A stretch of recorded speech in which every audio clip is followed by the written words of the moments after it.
Tuh.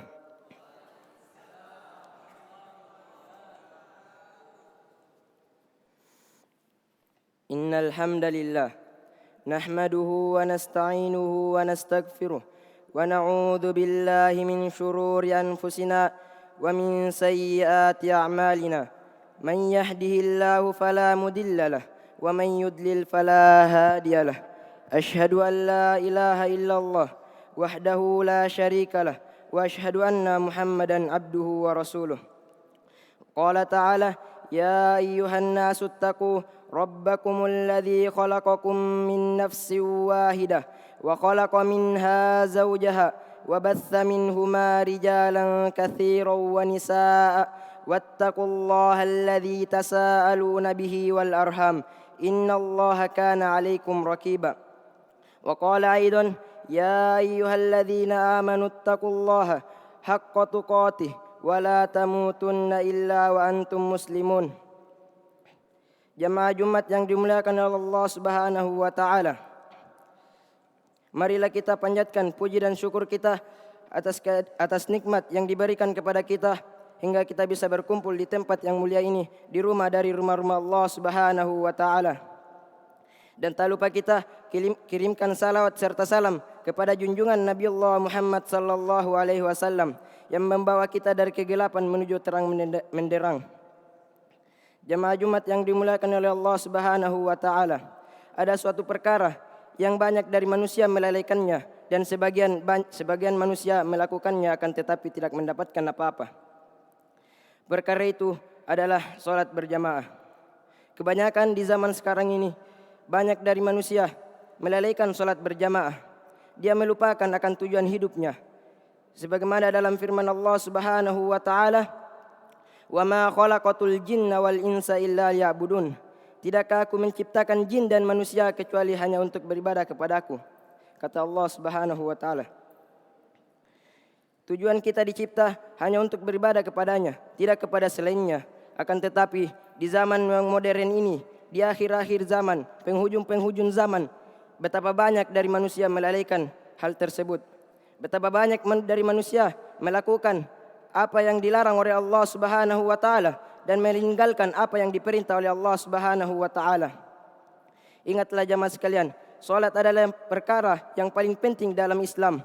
Salat adalah penegak agama Islam. Jikalau penopang ini tidak kuat, maka akan runtuh agamanya.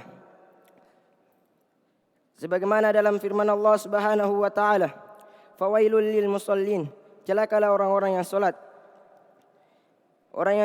Celaka orang yang salat di sini yang dimaksud adalah orang yang salat bukan karena Allah Subhanahu wa taala.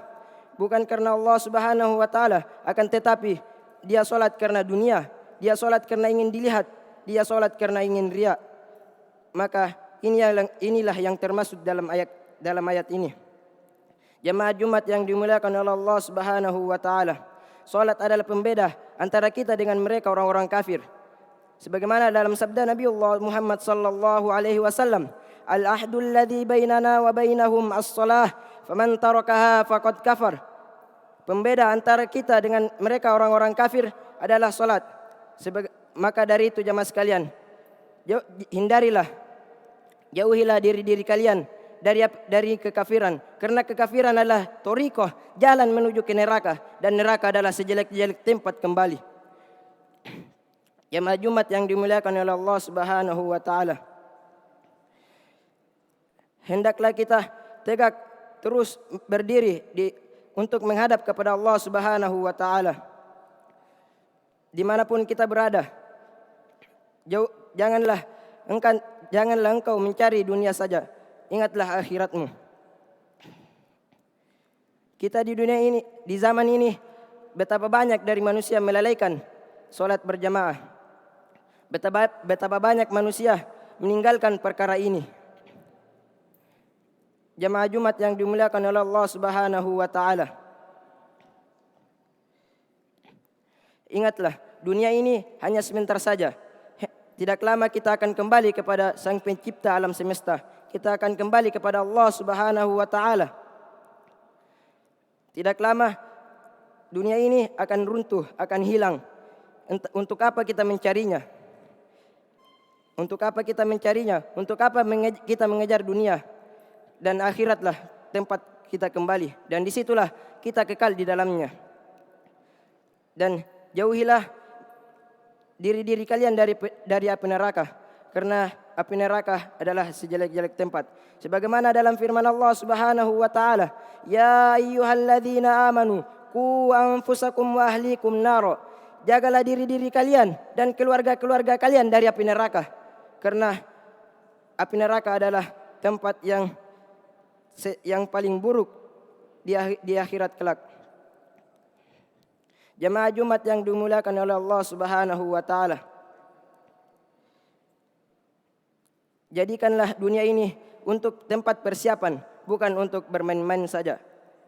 Jadikanlah dunia ini tempat untuk mempersiapkan untuk hari esok. Karena dunia ini tidak akan hilang. Dunia ini akan hilang. Entah dunia ini yang akan pergi atau kita yang akan pergi dari dunia ini. Jemaah Jumat yang dimuliakan oleh Allah Subhanahu wa taala. Ingatlah kisah Nabiullah Muhammad sallallahu alaihi wasallam di akhir-akhir kehidupannya. Beliau meminta kepada sahabatnya agar kiranya dipapah untuk masjid, untuk menegakkan salah satu kewajibannya sebagai seorang muslim, yakni salat berjamaah. Kemudian marilah kita senantiasa terus menegakkan salah satu kewajiban kita sebagai seorang muslim, karena ini adalah rukun Islam yang kedua setelah syahadat. Inna Allah wa malaikatahu yusalluna ala nabi ya ayyuhalladzina amanu sallu alaihi wa sallimu taslima.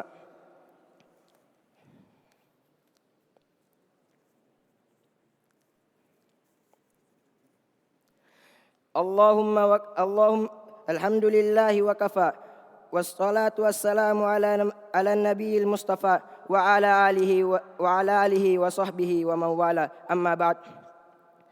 Jamaah Jumat yang dimuliakan oleh Allah Subhanahu wa taala. Di akhir-akhir kehidupan Nabiullah Muhammad sallallahu alaihi wasallam, di saat penyakitnya, di saat sakitnya mulai meninggi, di saat panasnya mulai meninggi. Disitulah Nabiullah Muhammad sallallahu alaihi wasallam berkali-kali pingsan. Dan di saat siuman, Nabiullah sallallahu alaihi wasallam bertanya kepada Aisyah, "Ya Aisyah, apakah para sahabat sudah sholat di masjid?" Apa kata Aisyah? "Belum ya Rasulullah. Para sahabat masih menunggumu, masih menantimu untuk mengimaminya." Maka dari itu jamaah sekalian, kata Nabiullah Muhammad sallallahu alaihi wasallam, "Khudil ma'a fil mihtab." Ambilkan saya setimba air. Kemudian Aisyah mengambilkan air untuk Rasulullah sallallahu alaihi wasallam dan menyirami kepalanya agar mulai segar. Ketika telah diambilkan air, maka Nabiullah Muhammad sallallahu alaihi wasallam menyirami kepalanya. Dan beliau berusaha untuk berdiri tegak, tidak sejengkal, tidak selangkah. Nabiullah Muhammad sallallahu alaihi wasallam terjatuh, tersungkur ke tanah dan pingsan. Dan ini dilakukan 3 kali, dan yang ketiga kalinya Nabiullah Muhammad sallallahu alaihi wasallam bertanya kepada Aisyah, "Ya Aisyah, apakah para sahabat sudah sholat di masjid?" Maka apa kata Aisyah? "Belum ya Rasulullah, para sahabat masih menantimu." Maka kata Nabiullah Muhammad sallallahu alaihi wasallam, "Perintahkan kepada Abu Bakar untuk mengimami mereka." Karena di saat itu Nabiullah Muhammad sallallahu alaihi wasallam tidak bisa berjalan, dan di saat itu penyakitnya mulai memanas, mulai meninggi. Maka dari itu jamaah sekalian, barang siapa yang mengatakan dirinya pengikut Nabiullah Muhammad sallallahu alaihi wasallam, akan tetapi dia tidak mengikuti apa yang dibawa oleh Rasulullah sallallahu alaihi wasallam, maka katakanlah kepada mereka, engkau bukanlah pengikut Nabiullah Muhammad sallallahu alaihi wasallam, akan tetapi katakanlah kepada mereka, engkau adalah pengikut syaitan laknatullah alaih. Maka dari itu jamaah sekalian, saya wasiatkan kepada seluruhnya agar kiranya tetap menegakkan salah satu kewajibannya sebagai seorang muslim. Di saat sehat, di saat sehat maupun sakit, di saat lapang maupun sempit, di saat susah maupun sedih. Inna Allah wa malaikatahu yusalluna 'alan nabi ya ayyuhalladzina amanu sallu 'alaihi wa sallimu taslima. Allahumma ighfir lil muslimina wal muslimat wal mu'minina wal mu'minat al ahya'i minhum wal amwat innaka samiun qaribun mujibud da'wat ya qadiyal hajah. Allahumma ighfir Allahumma rabbi ighfirli wa liwalidina warhamhum kama rabbayuna shighara. Allahumma ya muqallibal qulub tsabbit qulubana ala dinik. Allahumma ya musarrifal qulub sarrif qulubana ala ta'atik. Sarrif qulubana ala ta'atik. Allahumma ighfir lil muslimina wal muslimat wal mu'minina wal mu'minat al ahya'i minhum wal amwat innaka sami'un qaribun mujibud da'wat ya qadiyal hajah. ربنا آتنا في الدنيا حسنة وفي الآخرة حسنة وقنا عذاب النار. عباد الله إن الله يأمر بالعدل والإحسان وإيتاء ذي القربى وينهى عن الفحشاء والمنكر والبغي يعظكم لعلكم تذكرون ولذكر الله أكبر والله يعلم ما تصنعون. أقم الصلاة.